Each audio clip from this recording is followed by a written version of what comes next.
Hoje estudaremos mais um pouco da vida do nosso Mestre.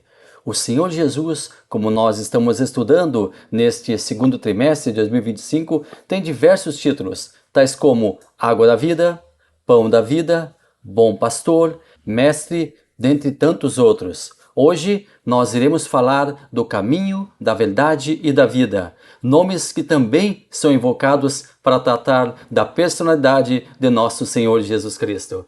Graça e paz, seja muito bem-vindo, seja muito bem-vinda. Você está no canal Ensino e Palestra. Meu nome é Alex Paulo e é uma grande honra, é um prazer imenso ter a sua companhia. Aqui no nosso canal nós trabalhamos com o estudo sistemático da Palavra de Deus. Aqui no nosso canal nós estamos trabalhando com a nossa revista Lições Bíblicas. A nossa classe é a classe de adultos e nesse segundo trimestre nós estamos sendo trabalhados, nós estamos sendo edificados, nós estamos sendo abençoados estudando o Evangelho de Jesus Cristo segundo escreveu João. E o Verbo se fez carne, Jesus, sob o olhar do apóstolo do amor. Quem está nos conduzindo nesse trimestre é o pastor Elenay Cabral. Ele é o nosso mestre que está nos abençoando através de edificantes lições. E hoje nós já estamos na lição 9. Hoje nós vamos estudar a lição 9. O pastor Elenay Cabral, ele é ministro do Evangelho, é consultor doutrinário e teológico da CPAD, também da CGADB, ele é teólogo, um dos mais profícuos comentaristas das lições bíblicas da CPAD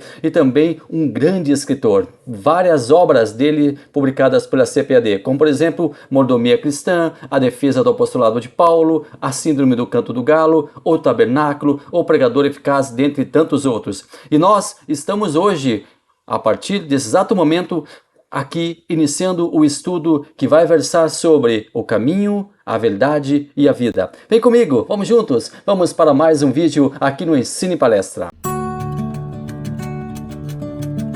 Lição número 9, Caminho, Verdade e a Vida. O nosso textuário, disse-lhe Jesus, eu sou o caminho e a verdade e a vida. Ninguém vem ao Pai senão por mim. Está lá no Evangelho de Jesus Cristo, segundo escreveu João, capítulo 14, versículo 6. A nossa verdade prática, a imagem de Jesus Cristo como o caminho, a verdade e a vida, reforça a nossa fé e consolida a nossa comunhão com Deus. A nossa leitura bíblica em classe, como está acontecendo neste segundo trimestre, está no Evangelho de João, capítulo 14, versículos 1 ao 15. Não se turbe o vosso coração. Credes em Deus? Crede também em mim. Na casa de meu Pai há muitas moradas. Se não fosse assim, eu vou-lo teria dito, pois vou preparar-vos lugar. E, se eu for, eu vos preparar lugar, virei outra vez e vos levarei para mim mesmo, para que onde eu estiver, estejais vós também. Mesmo vós sabeis para onde vou e conheceis o caminho. Disse-lhe Tomé, Senhor, nós não sabemos para onde vais, e como podemos saber o caminho? Disse-lhe Jesus, eu sou o caminho e a verdade e a vida. Ninguém vem ao Pai senão por mim. Se vós me conhecesseis a mim, também conhecerias a meu Pai, e já desde agora o conheceis e o tendes visto. Disse-lhe Filipe, Senhor, mostra-nos o Pai, o que nos basta. Disse-lhe Jesus, estou há tanto tempo convosco, e não me tendes conhecido, Filipe.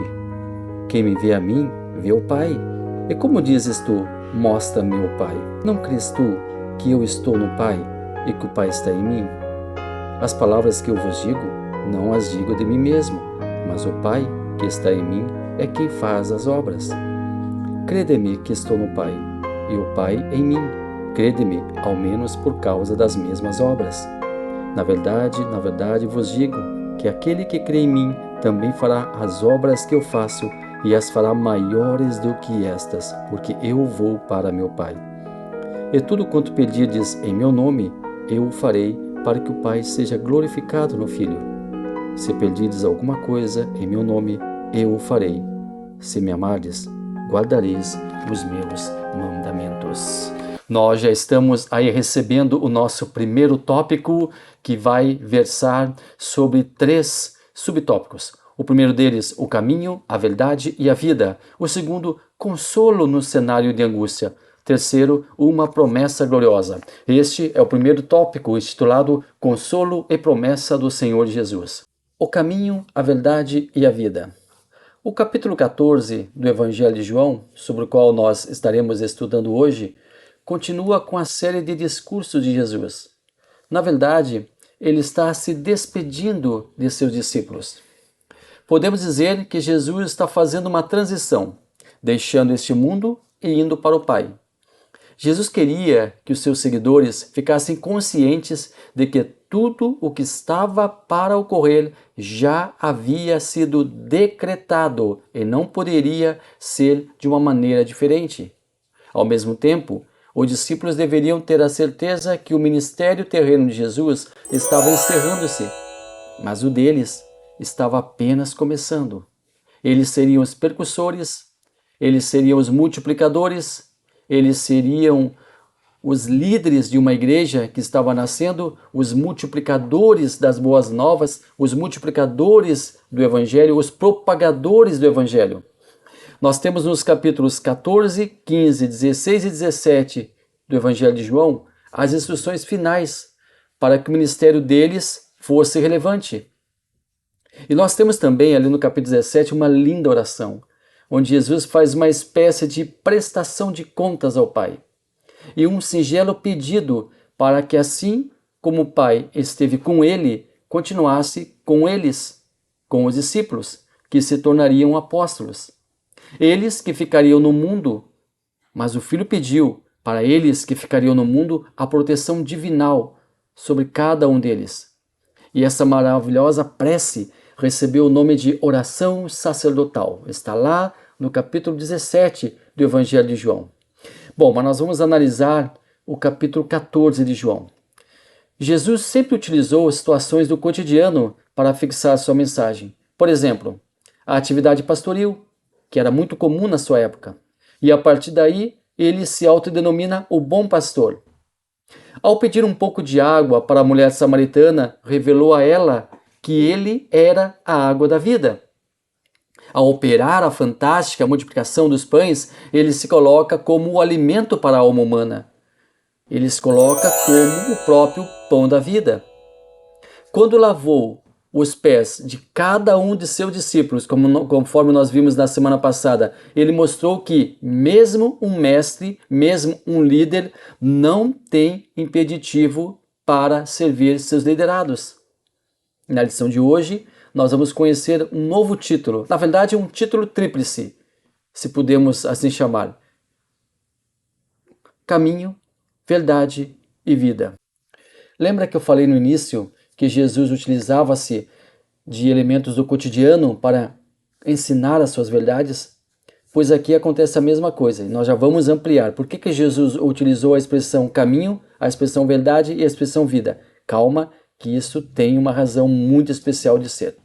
Bom, continuando aqui na nossa revista, continuando aqui na sequência da nossa revista, nós temos o segundo tópico, ou melhor, nós temos aqui o segundo subtópico, consolo no cenário de angústia. A preocupação dos discípulos. Jesus notou que seus discípulos já começavam a se preocupar. Ele estava falando em separação.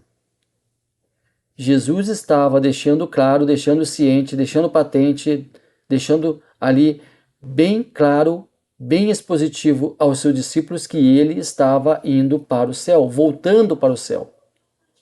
Eles estavam acostumados com a liderança de Cristo, com a autoridade do Mestre. Eles não queriam ficar sozinhos e já estavam ficando com medo, receosos. Eles tinham tudo para ficar preocupados. E entre eles ainda tinha um traidor. E entre eles ainda tinha alguém que negaria Jesus 3 vezes. Eles, acostumados onde Jesus fosse, agora estariam impedidos de seguir o Mestre, porque para onde Jesus iria, eles, pelo menos momentaneamente, não poderiam segui-lo, não poderiam ir até ele. Mas Jesus faz questão de atenuar aquela dor. Jesus faz questão de consolar eles. Jesus faz questão de acalmar eles. Não se turbe o coração, não fiquem preocupados, não fiquem tristes. Jesus estava fazendo, mesmo em meio à dor que ele a amargura da dor que ele já sentia, de daqui a alguns instantes ir para a cruz, a alguns momentos ir para a cruz, mas mesmo assim ele estava ali apaziguando, tranquilizando os discípulos e ensinando eles, dando as últimas instruções, porque eles seriam a igreja que iria nascer. Jesus estava comunicando aos discípulos que ele e o Pai eram uma só pessoa e estavam intimamente unidos e agora deveriam ser reunidos novamente. O nosso terceiro subtópico, uma promessa gloriosa, o céu. Jesus fala sobre o céu como algo real, palpável, não uma lenda ou algo irreal.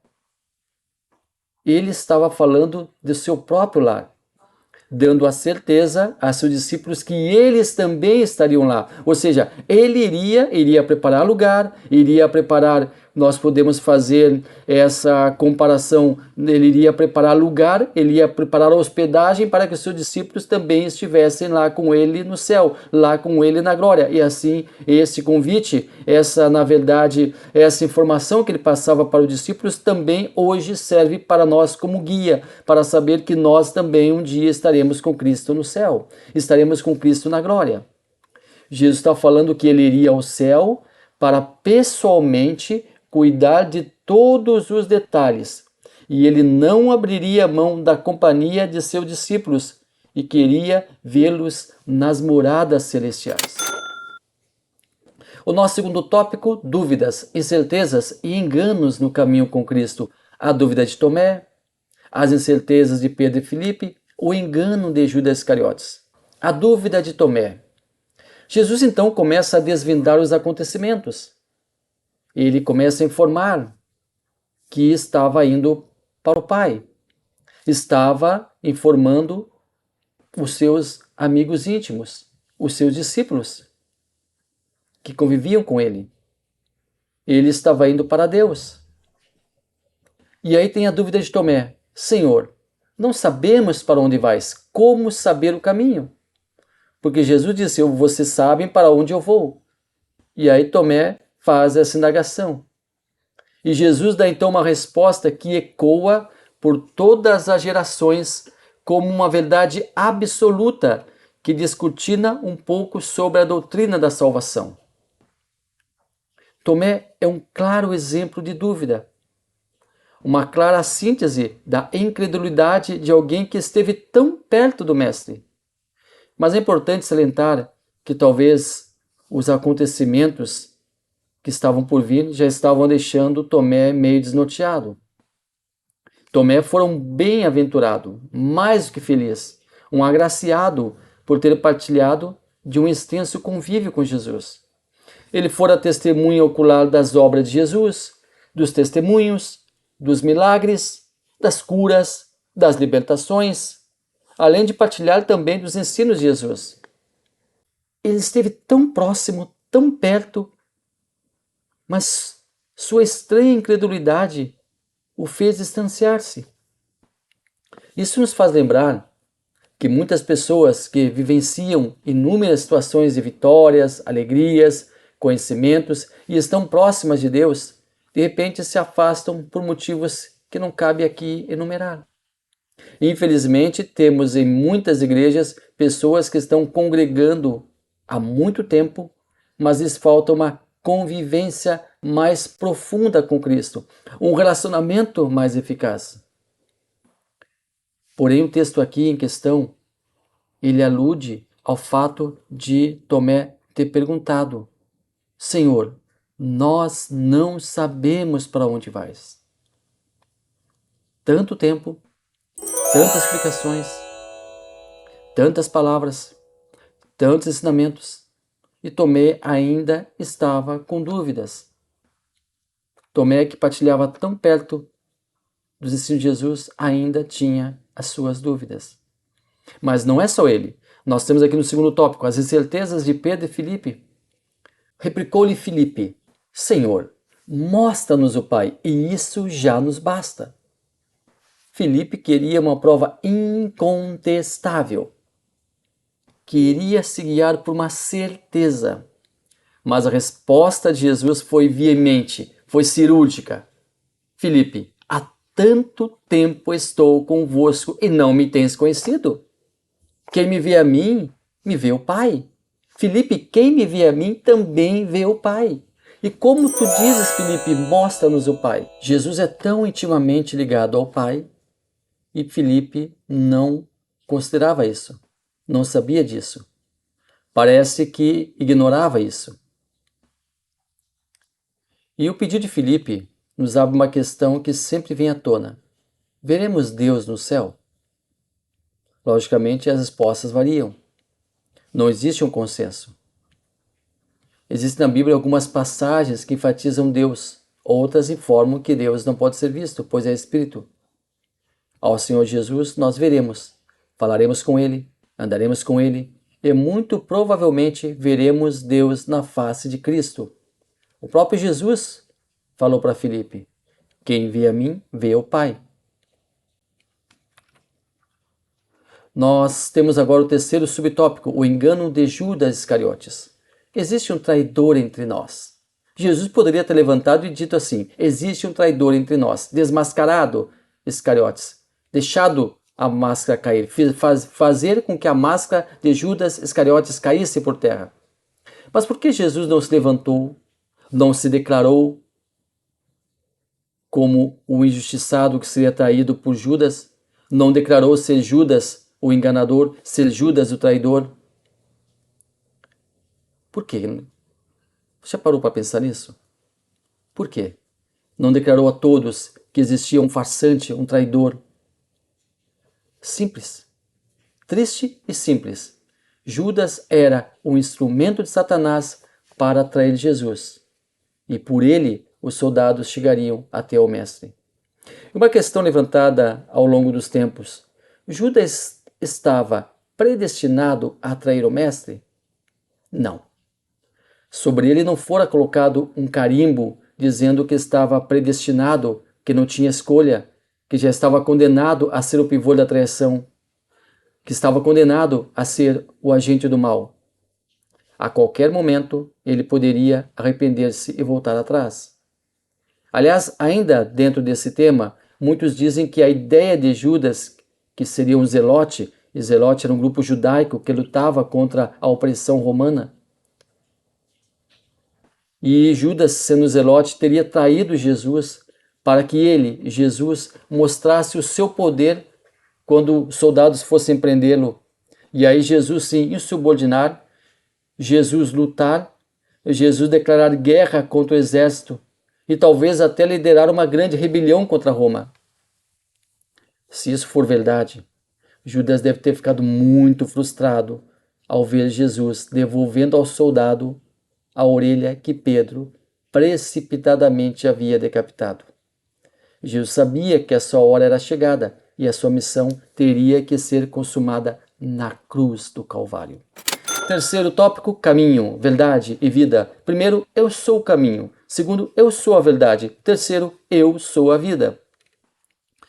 Para entendermos a real proporção dessa sentença de Cristo, e eu disse para você que Jesus sempre utilizou recursos do cotidiano para dar a si próprio alguns títulos que sempre diziam respeito a coisas palpáveis. Pois bem, Jesus Cristo então aqui estava dizendo: eu sou o caminho, a verdade e a vida. E aqui ele alude ao tabernáculo. Sim, ao tabernáculo. O tabernáculo, ele tinha 3 divisões. Ele tinha 3 portas. A primeira porta, que dava acesso ao átrio ou ao pátio. Essa porta separava o arraial do pátio do tabernáculo. No pátio existia uma mesa onde o pecador colocava o animal a ser sacrificado por seu pecado. Também havia uma pia onde o sacerdote lavava as suas mãos antes de entrar no lugar santo. Todas as pessoas tinham acesso a esse local, com raríssimas exceções. Qualquer pessoa, com raríssimas exceções, poderia passar por essa porta. A segunda porta dava acesso ao lugar santo. Aqui, somente o sacerdote poderia passar. Nesse segundo compartimento, chamado santo, o sacerdote participava de alguns rituais. Ali estava, por exemplo, o altar do incenso, localizado ao lado oposto da entrada. No fundo, pouco antes do véu, que separava o lugar santíssimo. Também tinha a mesa dos pães da propiciação. Também tinha um candelabro de ouro.